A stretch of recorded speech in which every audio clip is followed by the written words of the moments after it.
So that brings us to the next point of the conversation, Melanie, where we're talking about the client is actually constantly asking for you changes, or they don't even ask you to change, Melanie. They take down your whatever content you're putting up. If it's in a social media post, they're just actually running down the post and putting up their own.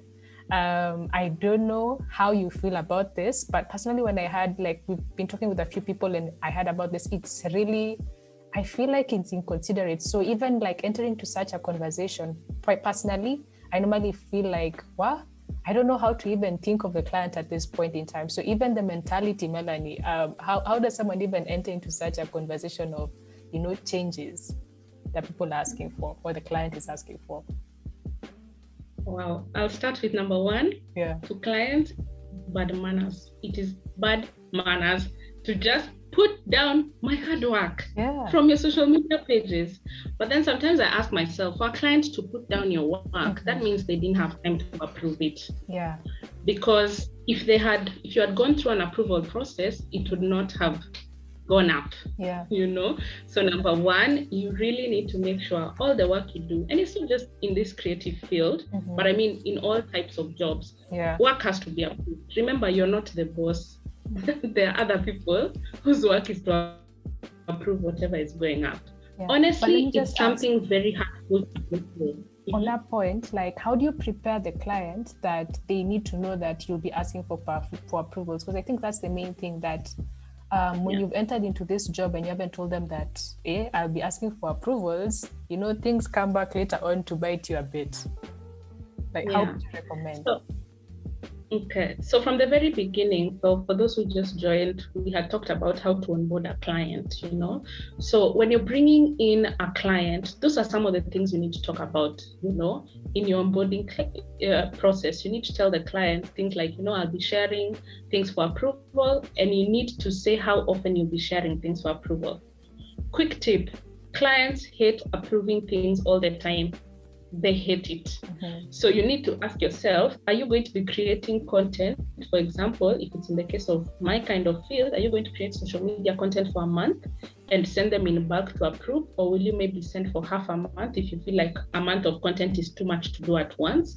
But this whole thing of sending a client approvals every day, please, that is too much. I'd rather even every week, but from the clients I've worked with, even every week is a lot, because then they are running their business. They are not trying to create social media content like you, they are running their business. Even when you're doing designs, for example, you can imagine if you were to send a client a design and you tell them, this is going up today, please approve. And then it comes with a million changes. Chances are that design may not even go out today. So this is something you need to agree with the client at the very beginning. This is how often I'm going to be sharing things for approval. And this is what approval entails, because again, when you're bringing in that client, you need to agree, or even when you're trying to create the content, that you need to ask the client things like, what do you like? So that it doesn't get to the point that Lillian has just explained, that a post has gone up and the client puts it down. So many things are wrong at that point. They didn't approve. They don't like your direction, they don't like how the design looks. There are so many things that could be wrong. All these things. So you need to work backwards right now from this conversation. Ask yourself, what could have gone wrong? Did they not like the post? In general, did they not like the design, the caption? Did I post it at the wrong time? You need to ask yourself possible questions, which you include in your client onboarding process. And when do you tell the client? So even for you, and even think about it as a person who's worked with designers, like for you, when do you like them coming in with the conversation of, this is when I'd actually like telling you how many times they're willing to do approval. So even for you, I know you'd probably say like, I know you mentioned like 3 times. So when do you think they should bring in that conversation? Is it at the very beginning? Is it as they've started the work? And how do they even, so there's this idea around having a guide that can help them see so that they can avoid those approvals. Like, is there sort of a guide that people should be having? Do companies have them? Okay. Honestly, all these conversations, like I've said, should come when you're onboarding the client. Yeah. Don't do it after you've started the job. In fact, even better, if some of these things you can include in the contract. You know, when we started off, Lillian told us a little story about how she did a handshake contract and it didn't go well. Please have a written, signed contract and include all those things. So you need to put what your responsibilities will be as the person who is serving the client and what the client's responsibilities will be. Client's responsibilities in this case being to approve content to share information about the company by this date. Please, the same way the client would put timelines for you, even you need to put timelines for me. This whole thing of asking clients for information about their company and then you don't give them a timeline and then you're 3 weeks into the project, you've not started, this client hasn't sent you information, and then the worst thing happens when this client finally sends you information and tells you, I want all my content by tomorrow. You've had 3 weeks and you're thinking, I was waiting for you to send that information these past 3 weeks. You know? So clients don't care at that point. So always make sure, the same way you have timelines for yourself, have a timeline for that client, ask them if it is realistic enough for them or if they need more time, so that each party is meeting their obligations according to that contract. Contract is not just for you, it's for you and the client. That's why contracts say between Melanie Hapisu and Safaricom, for example. You know, it's not between one party. So it has to start at the very beginning, preferably have a template. That's why I'm telling you, if it comes to approval, what exactly is the client looking at, you know? So if it's a design, you're the expert. Please remember that. You are the expert. Never forget. So don't allow the client to have too much control over the expert side of it, you know? So you can tell them to maybe give general comments on how the design looks. You can tell them to comment on the visual, if at all there's any picture you've used in the design, to comment on the copy, in this case, if you're the one who's done the wordings that are on the image and on the caption. So give them a guide so that they feel like they're in a box, you know, they don't have too many things to approve. Because again, if you give clients freedom, oh my God, you will do 100 changes and you'll be so annoyed. So try and control everything.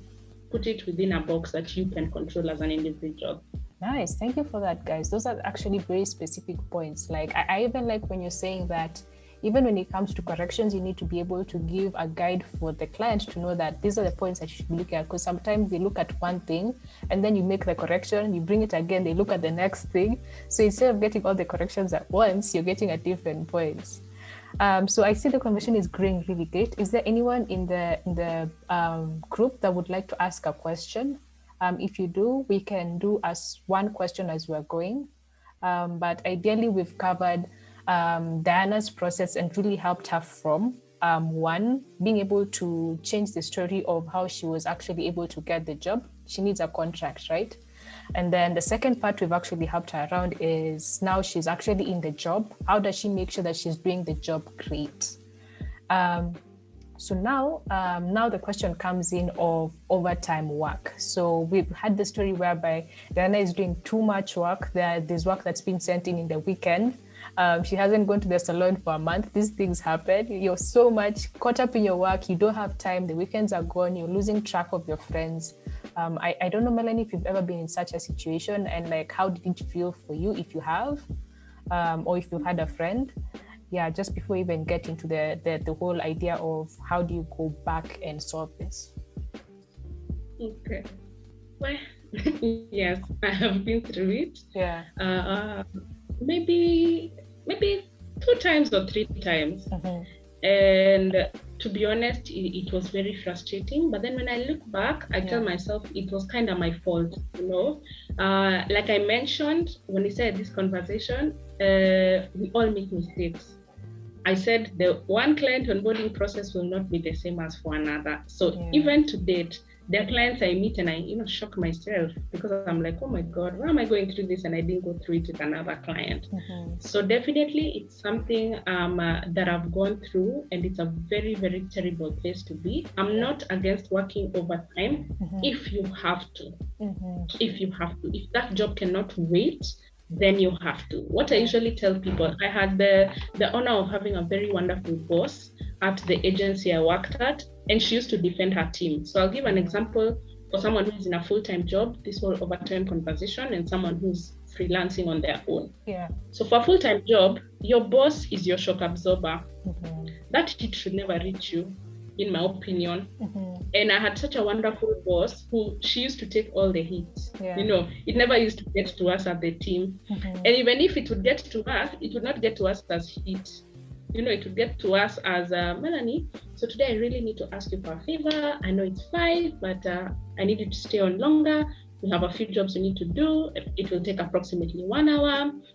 Had you made any plans? But then she'd ask you to that extent, you know, and she'd tell you, okay, I've tried to maybe come up with a plan around how you can either do it this evening. Yeah. That's if it's very, very urgent, or if it's not, how early can you come to the office tomorrow? You see, that's a nice conversation. Rather than a brief has come in at 5, stay in the office, and you're left thinking, excuse me, it's after working hours. I'm not staying. Yeah. Of course, you wouldn't say that because you're tired, you know? So in that case, definitely your boss needs to be your shock absorber. But in the case where your boss is not your shock absorber, you need to ask yourself how much you need that job.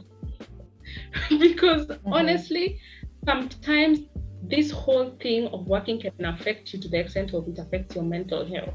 So you can imagine, for me, having a boss who could take the shock for us really helped. But if she was not there, I mean, you do it once, you do it twice. Most people who've worked in agencies, for example, know how notorious agencies are. You know, you're known for transnighting.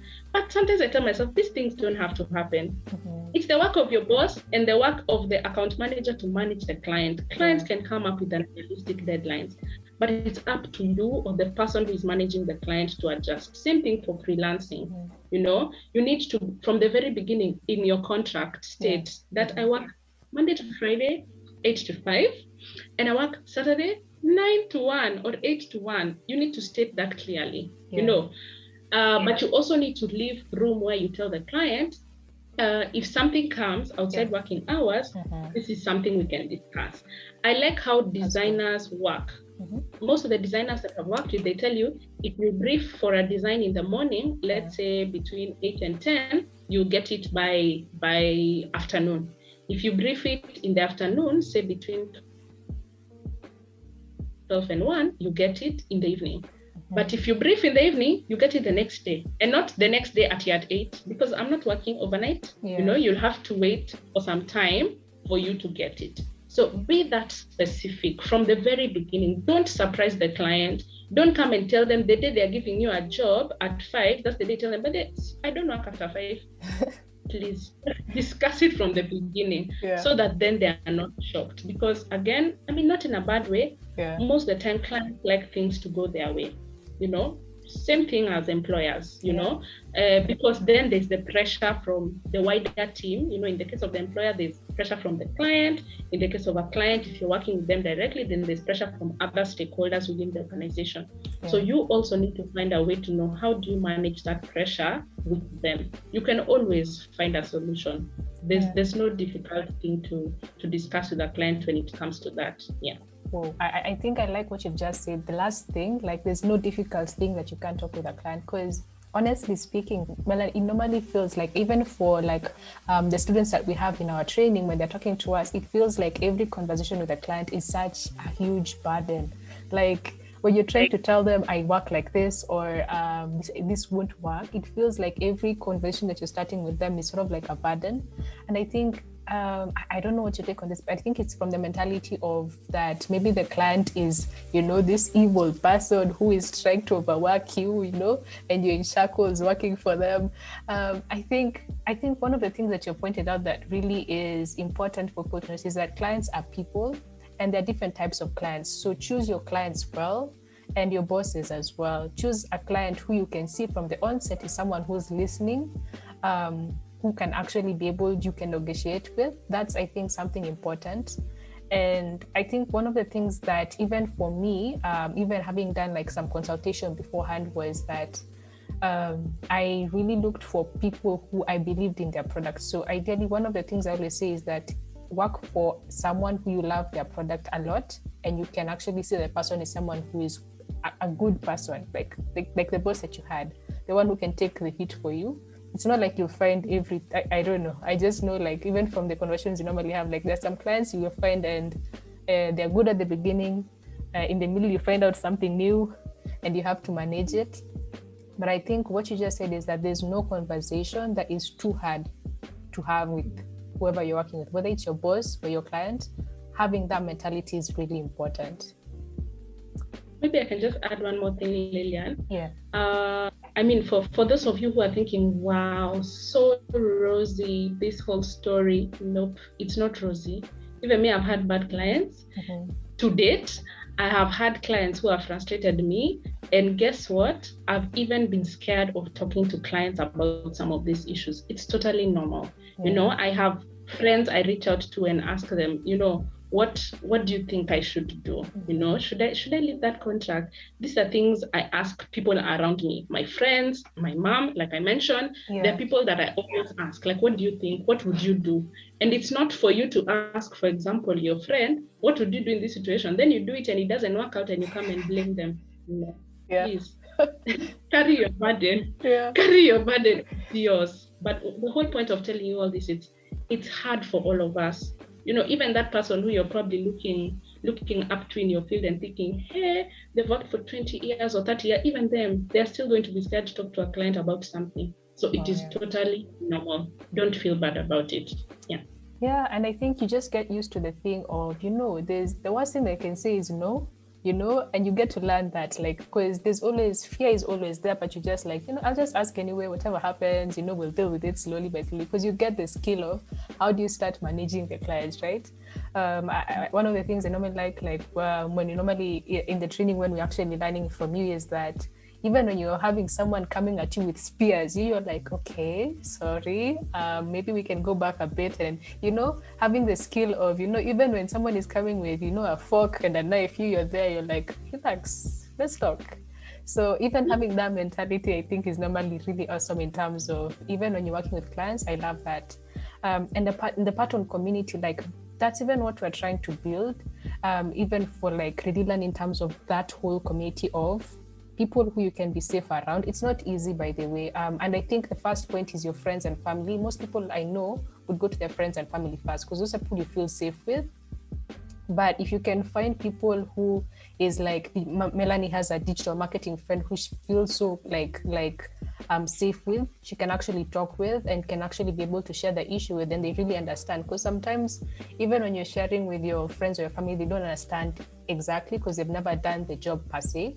So I think that's also something worth looking into, like even building your own community or joining a community where you actually feel like people will get you and will listen and will actually give you advice that they would actually take. Awesome. So I think we can go back to Diana's story. So ideally, we've helped Diana from the beginning, like to set up her contract, to be able to manage the client, to be able to know that if things are going really bad, you're not taking care of yourself, your boss is not helping you out, think about whether that job is worth it. Is it worth staying or is it not worth staying, right?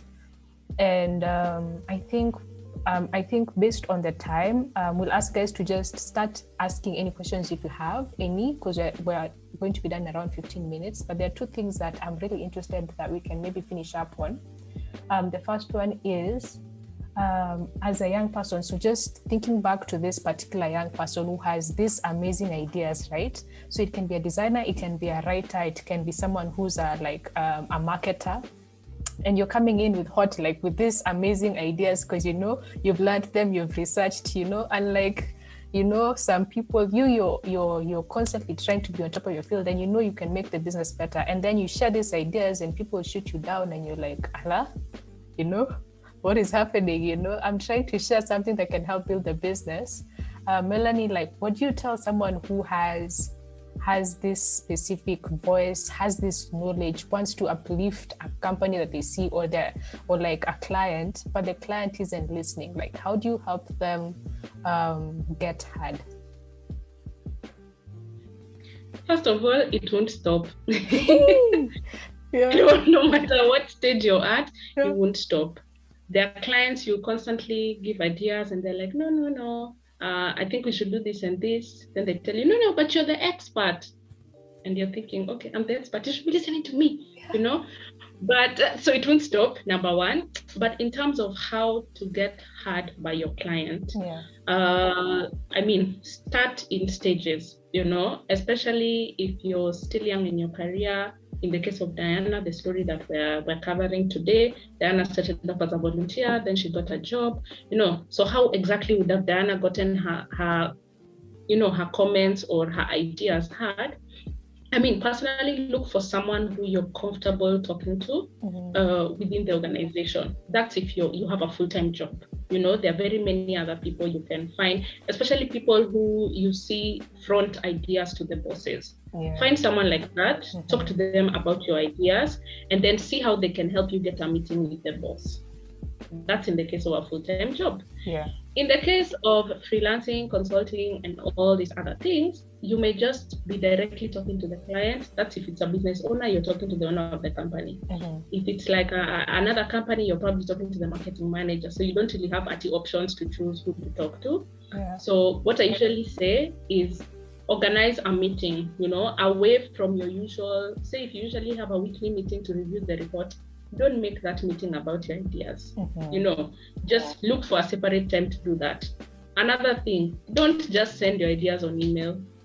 Something that I've learned, you send someone tell you, yeah, this looks good, but we're not ready for it. Always try and organize for a meeting, because then you have time to defend yourself and to defend the ideas.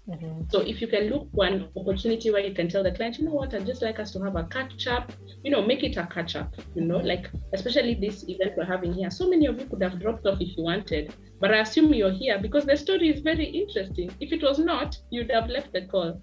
Make that phone call with that client as interesting as this one that we're having now. Make sure that when you're talking to this client, you're not just telling them, but they have a few ideas. Idea one is this, idea two. No, you know, try and give them a story, you know, something like probably, you know, I've noticed when it comes to your communication, for example, online, in the case where you have a social media job, you tell them something like, I've noticed when we post content around, for example, the problems you solve for a client, those posts perform better than the ones where you tell people what to do as a company. So the client will be like, So you tell them, yeah, so the ideas I have is, let's change our strategy to this direction, for example, or let's change it to this direction. So you see, they'll be more likely to listen to you when you take that approach, rather than coming with your ideas. All of us have ideas. You're not the only one with ideas. Even that client has ideas. So they'll just be looking at you like, okay, why should I listen to you and your ideas? So you're almost like, sorry to say, begging. But at the end of the day, we've talked about all this handling difficult clients and everything. It's all about client management. Most people say the client is always right. Keep that somewhere at the back of your head, you know, but also remember you're the expert. Please don't forget that you're the expert. Whether you are volunteering, I mean, they accepted you as a volunteer for a specific reason, you know? So always remember that. Try and make the client happy as much as possible, but find ways to navigate so that you can also win, especially when it comes to fronting ideas to the client. Amazing. And I like the way you say that if you're coming with your idea, come with it like with energy, man. If you're coming to present to me an idea, you know, or you're going to present it, feel the energy of your idea, sell it as if it's the best idea in the world, and they will feel it. If you sell your idea like it's just any other idea, then they'll take it like that. So I think that's actually very amazing advice. Something I also like to adjust something small is that whenever you're working with someone, just show them how much you love the product. So for me, I normally see that if someone is so much like, I can see like, let's say if they're selling ice cream and you're always buying, you don't have to buy every week, but you're buying it, you're talking about it, you're telling everyone about it. Work for anyone who you love. Like for me, I normally say like work for specifically things that you love, so that you can show the passion. So that was a bit of a tongue slip, but yeah, you can show the passion, because when your client sees that you have passion for their product, honestly, their ears open. Personally, that's what I've seen, and I've even experienced it. Like if you want people to listen to you, you show passion for their product, show passion for their customers, and the client immediately connects with you, because it helps people feel like you understand what I'm trying to do. So it comes from a point of, I want to make the business better. So That's something I'd really like for guys to really consider as well. If you don't show that passion, then it's very hard for someone to listen to you. It's like if anyone wants to be your friend, if they're your friends with your friends and they, your best friend, and they really like give them like good stuff and help them out, you'd be like, yeah, I'm willing to listen to this person. But if they're not interested in your friends or anything, they want to be a friend, you're like, yeah, maybe it'll be easier, but it won't be that easy. So working from that end is actually really awesome. So the final thing that we want to maybe hinge on as we're almost finishing, and we might not go into this deeply, Melanie, is asking for a raise or like upselling.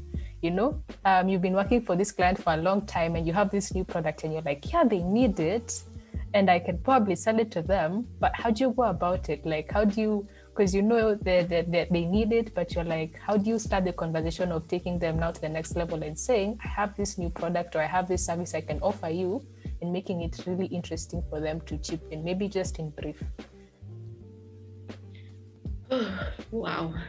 So in a full-time job setting, I think I told you guys I did my probation for 3 months and I thought I deserved a raise. Mm-hmm.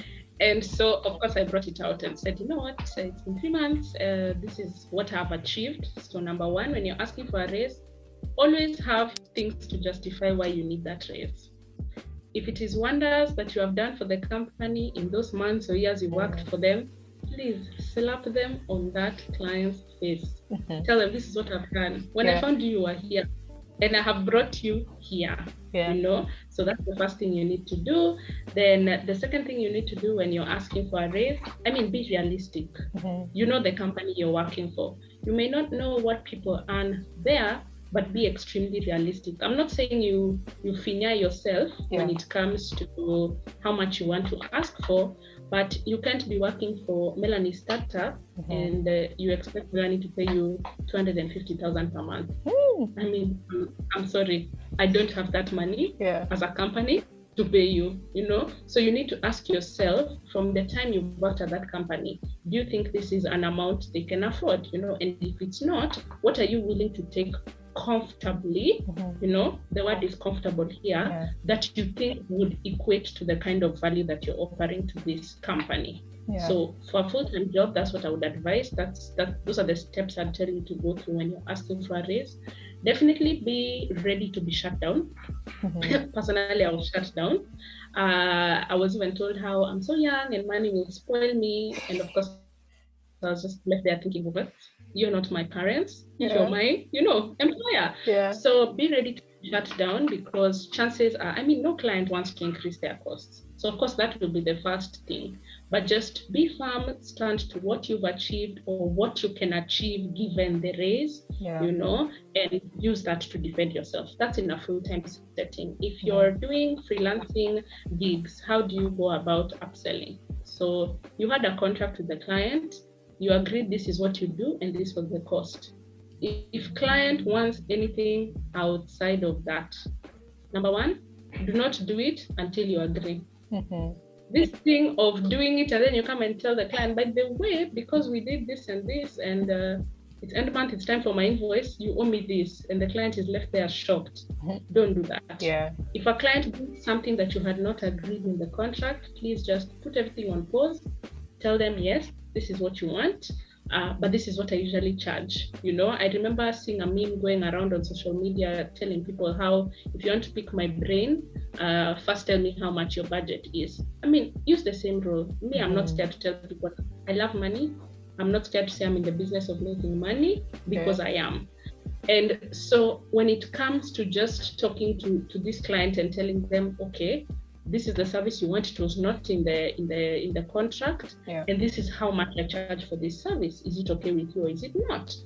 But most times you just inform them, because when you give them a choice of is it okay or is it, they think there's room for negotiation. So always try to avoid that, unless then the client outrightly asks you for you to reduce the price.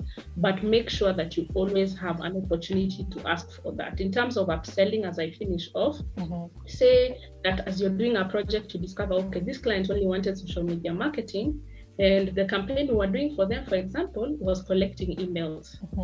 and there's nothing we're doing with these emails. We're just collecting them. So how can I upsell to this client so that we start using the emails? Maybe you tell them, so I have a service offering, which is email marketing. Email marketing involves this and this. We can use the emails, show the client the value of, we don't just collect emails. We need to do something with them. This could be clients. So that's how I'd advise you upsell. Okay, cool. Thank you so much for that advice, Melanie. And I think one thing that I've picked there is when you've said that you should be ready for some kind of pushback, because they won't just say yes. So don't enter into the conversation thinking that they say yes. Prepare for the no's, and also prepare that it might be a process. So they might not say yes now, but you can bring it up later. Like you can actually be able to build it as a continuous conversation, not bring it up every time, but in your back of your head, you're like, I know this can happen. Maybe I just need to re-strategize it. So I think for me, that's actually really awesome. I think we are done for now, guys. I don't know if, so we haven't gotten any questions yet. Hopefully we'll get them as we share this video, but thank you, Melanie. This has been extremely awesome. I'm thinking if Diana was in this meeting and she's had everything, she's like notes taken like this, she's like, writing them down furiously, because now she can change her, I honestly feel she can change her life, because we've talked about things that actually affect your lifestyle. She can actually use this to actually change her life to be a much better version and still thrive in things that she's passionate about. Because Diana was someone who is passionate about design, and all these issues were killing her passion. So ideally for me, it's more of like, the importance of managing the client is that it can be a deciding factor on whether you continue to live your passion, or it can be the factor that actually makes you feel like living something that you're very passionate about, or even living a life that's less quality than it should be. So thank you so much for that. I don't know if you have final comments as we end. Wow, thanks. I really had a good time today. I'm glad that all of you could join. So number one, thanks for joining. Thanks Lillian and Gideon for making it so interactive with the story. For those who missed, you really need to find out what Diana's story was, but I'm sure that you've caught up. Maybe my last words, it gets better. Yeah. Trust me, it gets better. I'm not perfect even till now. There are so many things I'm learning. Clients can be difficult, but you can also get heavenly clients. I'm not going to lie to you. In fact, you can get very many heavenly clients. It's just about how you handle things. Yes, it's just about how you handle things, how you look for clients. These things happen, but you need to ask yourself at the end of the day, and I'm not going to stop repeating this, do you really need that job or that client? Or can you do something else better? So you need to ask yourself, what is the limit? Set a limit for yourself. There's no need of you staying with a frustrated client just because of the money. And if it's because of the money, you really need to have a good reason as to why you have to keep staying, even if it's because of the money. But don't worry, it gets better. Oh, thank you so much. So I don't want to end without thanking Gideon as well. He's been on the chats. I think you guys saw him at the beginning. If he can wave, that would be cool. But otherwise, yeah, okay, cool. He's been in the chats. Thank you so much, guys, for coming. Feel free to exit. Again, we have a training called the Redesign Digital Marketing Training, where we do all this and we train students on how to be able to create content. And we actually create a community that can support you, because we know it's not easy. It's not only about learning the skill, it's about being with people who can help you grow faster. So we help people grow together and grow faster just by being able to have such conversations, pushing each other, and just being there for each other. So if you're interested, you'll have the link that is at the top of the chat, or you can just look for Redesign and you'll find us. But thank you so much for joining. We have another series coming next week, Saturday. Join in, bring a friend, and thank you so much for coming.